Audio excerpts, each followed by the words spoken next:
Hi everyone, you're always welcome to my channel. So we would completed 2 lectures on stability of complexes and reaction mechanism topic of MSc first sem. Today is third lecture, that is on inertness and lability of complexes. So about inert and labile complexes, that which complex is inert and which is labile and factors affecting their lability. So please listen carefully, it's very important topic also for CSIR net. So students, inertness and lability of complexes. So inertness is the inability of any complex to give substitution reaction slowly, and lability is the ability of any complex to give substitution reaction rapidly. So first of all, stability of complexes is on two bases we define: thermodynamically stable and kinetically stable complexes. So जो previous video थी हमारी stability के ऊपर, उसमें हमने इसे briefly discuss किया है.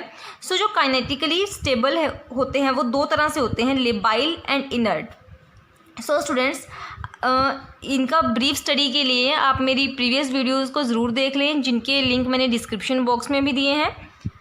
So labile complexes and inert complexes. जो लेबाइल कॉम्प्लेक्सेस होते हैं उनमें जो सब्स्टिट्यूशन रिएक्शन होता है वो काफ़ी फास्ट होता है, यानी जो उनका हाफ लाइफ पीरियड होता है वो 1 मिनट से भी कम होता है. ठीक है. बट इनर्ट के केस में half life period is greater than 1 minute because substitution reaction undergo very slowly और negligible in inert complexes. Okay students. So what is substitution reaction? Substitution reaction involve replacement of one ligand by other.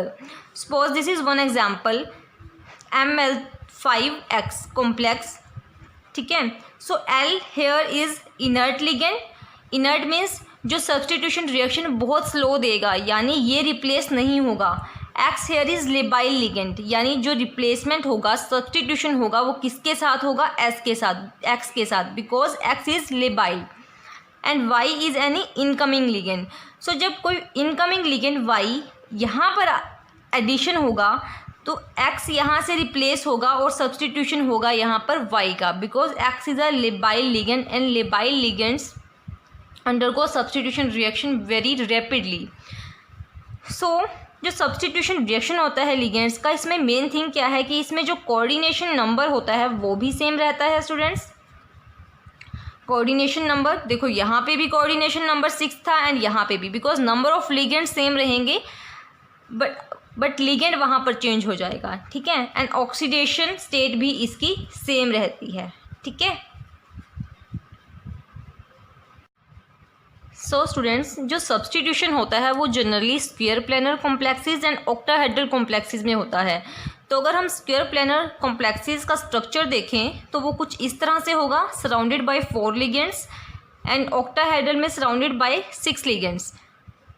So in square planar complexes, अब देखो हमें यहाँ पे clearly नज़र आ रहा है कि यहाँ पर जो स्टेरिक हिंड्रेंस है वो बहुत कम है, यानी क्राउडिंग एरिया नहीं है, बिकॉज एक लिगेंड यहाँ है, एक यहाँ है, बीच में सारा स्पेस फ्री है ऊपर नीचे. तो जो इनकमिंग ग्रुप है वो ऊपर से भी आ सकता है या नीचे से आ सकता है और किसी भी लिगेंड को यहाँ से रिप्लेस कर सकता है.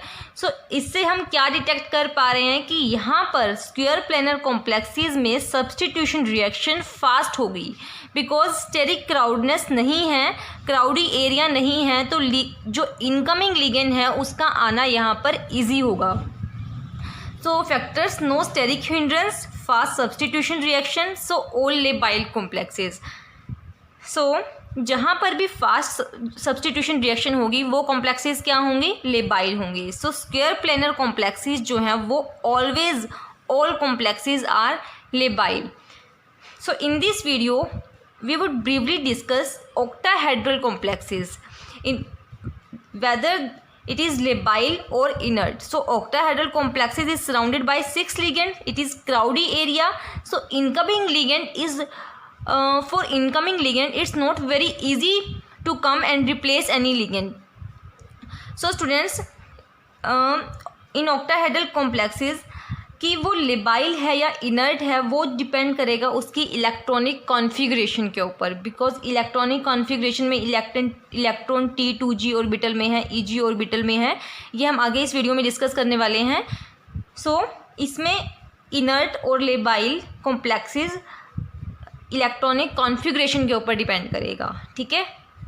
सो आगे आइए हम लोग डिस्कस करते हैं लेबाइल और inert, that which complex is labile and which is inert. So we will discuss on two bases, on the basis of valence bond theory and on the basis of crystal field theory. So first one is valence bond theory. On the basis of valence bond theory, transition metal complexes is of two types, outer orbital complexes and inner orbital complexes. In outer orbital complexes, hybridization is sp3d2 and in inner orbital it's d2sp3। यानी sp3d2 जो है उसमें outer d orbitals का use है और इसमें क्या है, इनर d ऑर्बिटल्स के साथ हाइब्रिडाइजेशन होगी, ठीक है। इसमें nd ऑर्बिटल्स एंड इसमें n-1d ऑर्बिटल्स। तो एग्जांपल की हेल्प से इसे समझेंगे। Here MnCl6 3 negative, electronic configuration is this one. So its oxidation state is +3 here. After losing 3 electrons it becomes 3d4. We do filling here 3d4, 4 electrons in 3d orbital, then 4s electron, 4p orbitals and 4d. So अब यहाँ पर ध्यान से देखिए hybridisation कितनी है, sp3d2। तो यहाँ पर अब ये d2 और अब एक में एक इलेक्ट्रॉन है तो d2 पहले तो नहीं आ सकता, यहाँ पर फिर S, अब जो क्लोरीन है वो अपना हाइब्रिडाइजेशन देगा S के साथ 3 ऑर्बिटल्स P के। सो 6 क्लोरीन एटम्स हैं, सो यहाँ पे 6 ऑर्बिटल्स की फिलिंग होगी, ठीक है। So its hybridization is sp3d2। Now look here vanadium electronic configuration becomes 3d2 after filling, then we get NH3 get hybridization with these d2sp3 orbitals due to empty 2d orbitals of 3d. Okay, so here d2sp3 hybridization. So students देखिए outer orbital complexes जो थे उनमें hybridisation ये होती है और inner वालों में ये होती है, ठीक है।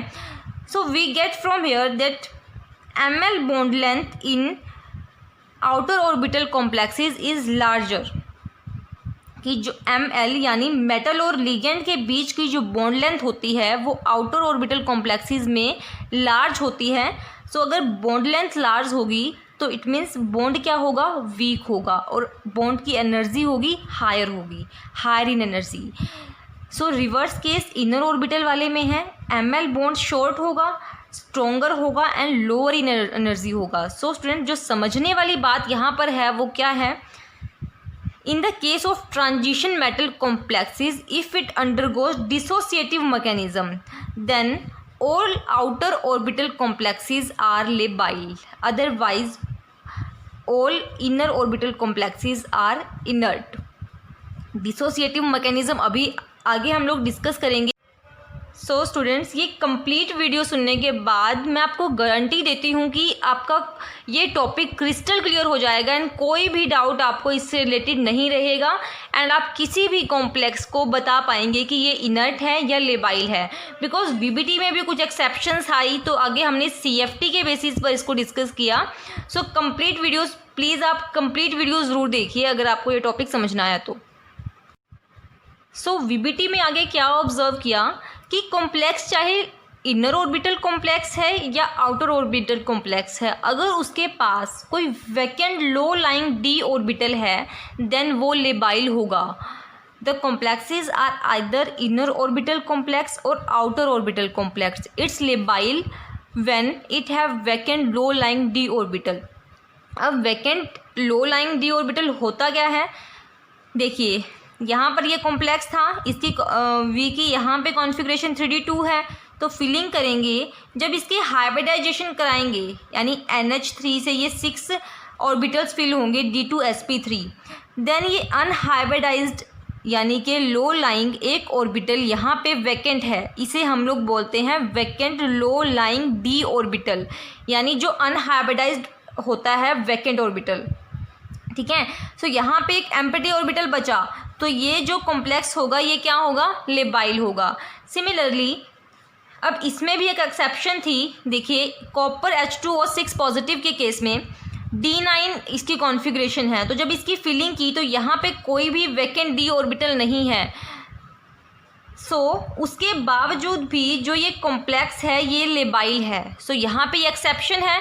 अब इन्होंने बोला था कि अगर वैकेंट डी ऑर्बिटल होगा तो कॉम्प्लेक्स हमेशा लेबाइल होगा, बट इसके पास तो कोई भी वैकेंट डी ऑर्बिटल नहीं है, उसके बावजूद भी ये लेबाइल है। सो स्टूडेंट्स ये एक्सेप्शंस इसमें आई एक्सपेरिमेंटली जो ऑब्जर्व किया गया कि जो D6 high spin, D7 high spin और D9 ऑक्टाहेड्रल कॉम्प्लेक्सेस हैं have no low lying vacant d orbital should be inert but they are labile। In cases में कोई भी वैकेंट डी ऑर्बिटल नहीं होता, तो ये इनर्ट होने चाहिए बट ये लेबाइल होते हैं। सो जो वैलेंस बॉन्ड थ्योरी थी इसमें ये कुछ एक्सेप्शंस देखने को मिली, that's why new theory comes out, that is CFT crystal field theory. So, on the basis of crystal field theory, the octahedral complexes undergo substitution reaction either through dissociative यानी SN1 और associative यानी SN2 mechanism.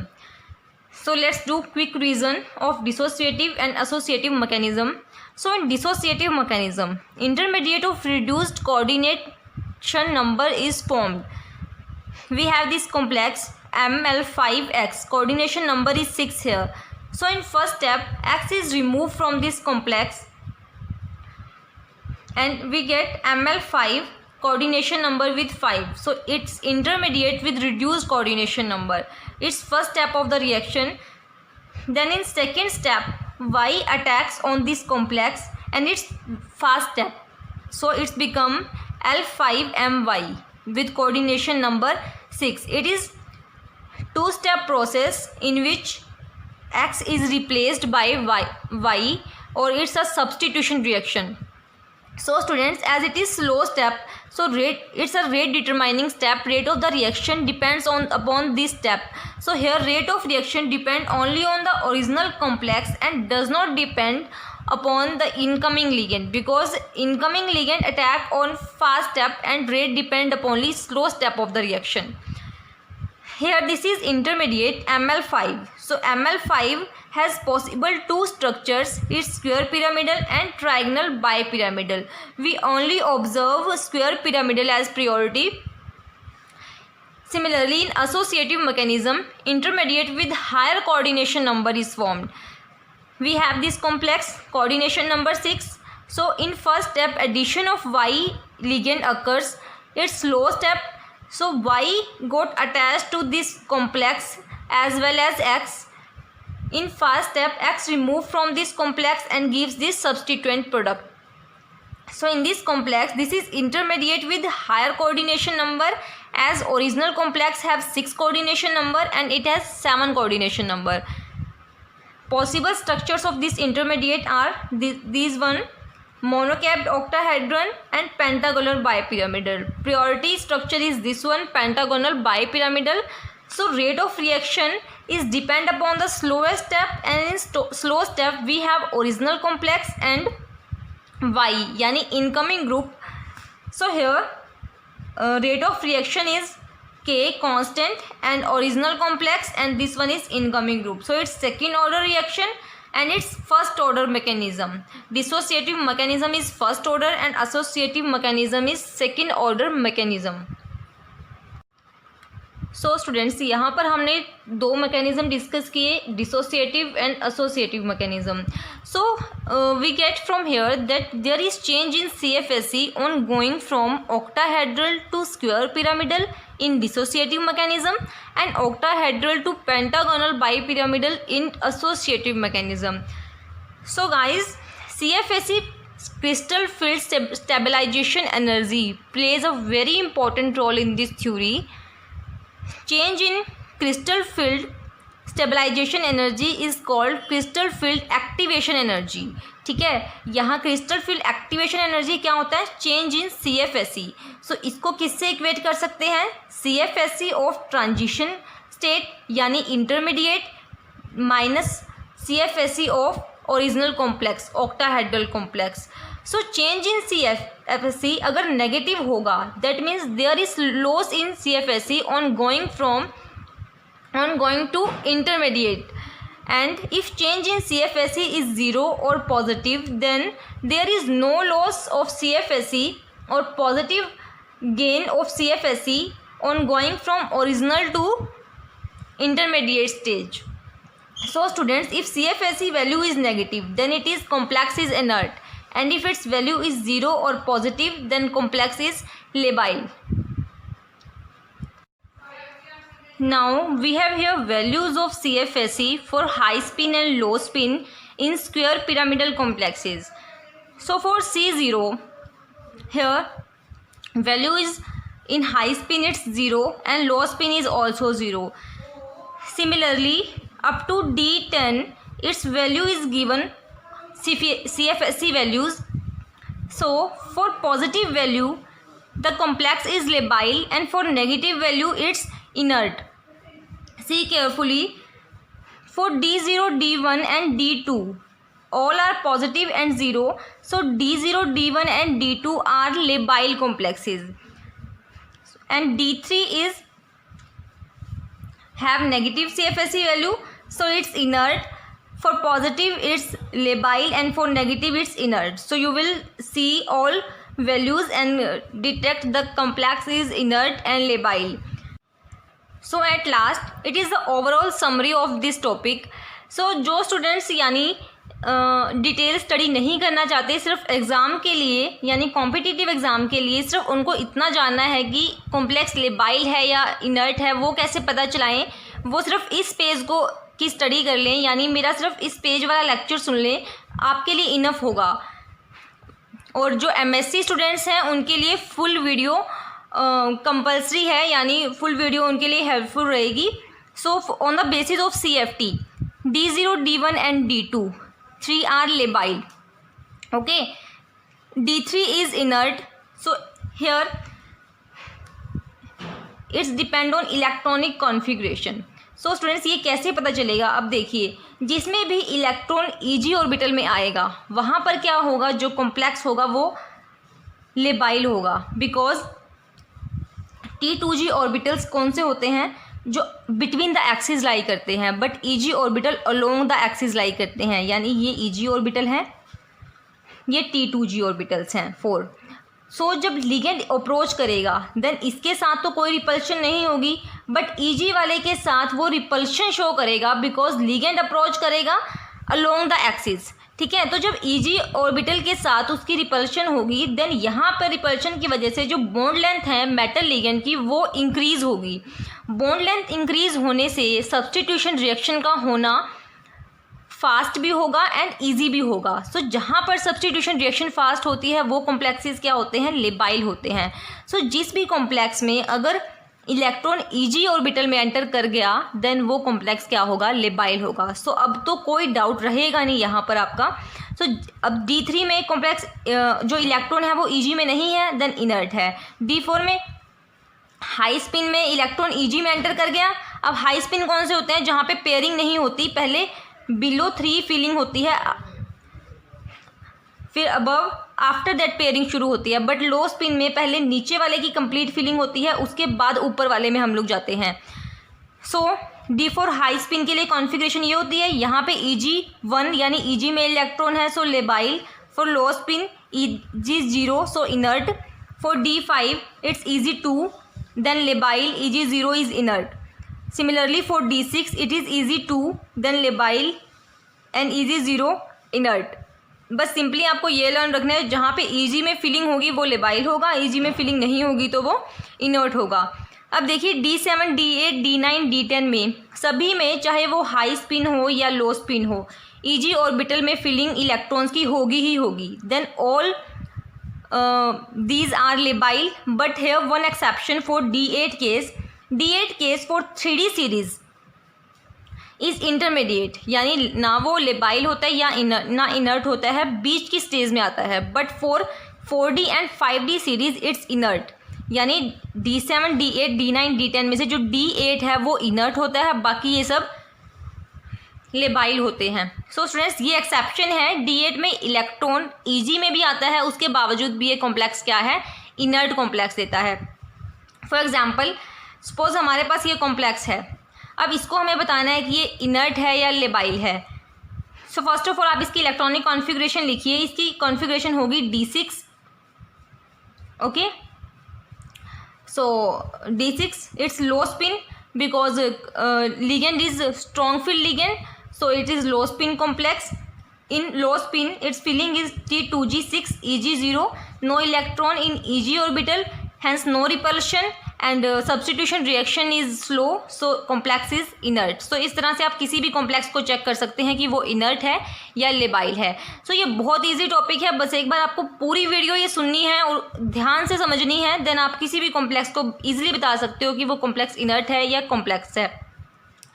Then students, मैंने बहुत सारी videos देखी, सभी में आपको कुछ ना कुछ बताया हुआ है, बट ऑल कॉन्सेप्ट मैंने आपको सारा कॉन्सेप्ट बताने की कोशिश की है, जिससे कि आपको किसी भी क्वेश्चन में डाउट नहीं रहेगा, किसी पॉइंट पर डाउट नहीं रहेगा। Now for last, factors affecting liability of a complex. First factor is oxidation state of central metal cation.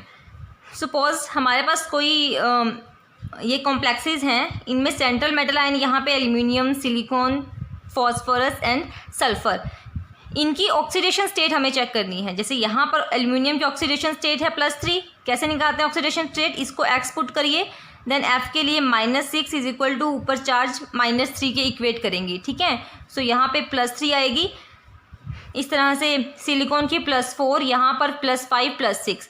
So student, जो लेबिलिटी होती है, जैसे ही ऑक्सीडेशन स्टेट बढ़ती है लेबिलिटी डिक्रीज होती है, यानी जिसकी ऑक्सीडेशन स्टेट मेटल की कम होगी उसकी लेबिलिटी ज़्यादा होगी, बिकॉज ऑक्सीडेशन स्टेट बढ़ने से मेटल लिगेंड बॉन्ड जो है वो स्ट्रॉन्ग होता है, और अगर मेटल लिगेंड बॉन्ड स्ट्रॉन्ग होगा तो वहाँ पर सब्स्टिट्यूशन ईजिली नहीं होगा। और लेबिलिटी क्या हमें बताती है, जहाँ पर सब्स्टिट्यूशन फास्ट होता है वहाँ पर लेबिलिटी होती है, ठीक है। सो लेबिलिटी, जितनी ऑक्सीडेशन स्टेट कम होगी लेबिलिटी उतनी ज़्यादा होगी और इनर्टनेस उतनी कम होगी। For ionic radii lability is directly proportional to ionic radii, यानी रेडियाई जितनी बढ़ेगी उतनी ज़्यादा लेबिलिटी होगी। जैसे यहाँ पर down the group magnesium, calcium, ठीक है। सो अब डाउन द ग्रुप क्या है, रेडियस इंक्रीज हो रही है, तो जैसे रेडियस इंक्रीज हो रही है लेबिलिटी भी उस ऑर्डर में इंक्रीज होगी। हमें चेक करनी है जो सेंट्रल मेटल कैटायन है उसकी रेडियस चेक करनी है, ओके। और जो लेबिलिटी का ऑर्डर होता है इनर्टनेस का उससे रिवर्स होगा, it's understood. Last one is geometry of complex. So देखिए, सब्स्टिट्यूशन होता है या तो स्क्वायर प्लेनर कॉम्प्लेक्सेस में या फिर ऑक्टाहेड्रल कॉम्प्लेक्सेस में। स्क्वायर प्लेनर में कोऑर्डिनेशन नंबर 4 होता है, इसमें 6 होता है। सो सब्स्टिट्यूशन रिएक्शन फास्टर होती है स्क्वायर प्लेनर कॉम्प्लेक्सेस में, बिकॉज यहाँ पर क्राउडनेस कम होती है, सिर्फ 4 लिगेंड्स होते हैं, जो इनकमिंग लिगेंड होता है उसका आना ईजी हो जाता है, तो दैट्स वाई सब्स्टिट्यूशन भी ईजिली हो पाता है, ठीक है। तो सब्स्टिट्यूशन जितना ईजी होगा लेबिलिटी उतनी ज़्यादा होगी। अब यहाँ पे ऑक्टाहेड्रल कॉम्प्लेक्स है, देन क्राउडी एरिया है, तो लिगेंड का आना इतना ईजी नहीं है, that's why square planar complexes have more lability than octahedral complexes. So students, this is all about inertness and lability. I hope आपको वीडियो अच्छी लगी होगी। और जैसे मैं आपको हर वीडियो के एंड में बताती हूँ कि इन वीडियोस के हैंड रिटन नोट्स के लिए आप प्लीज़ मेरे टेलीग्राम चैनल को ज्वाइन करिए, and for MSc full 2 years chemistry notes के लिए भी मेरे दूसरे टेलीग्राम चैनल को सब्सक्राइब कीजिए, जिनके लिंक्स मैंने डिस्क्रिप्शन बॉक्स में दिए हैं। So students, thank you so much for watching. Please get supporting and subscribe my channel. Thank you so much.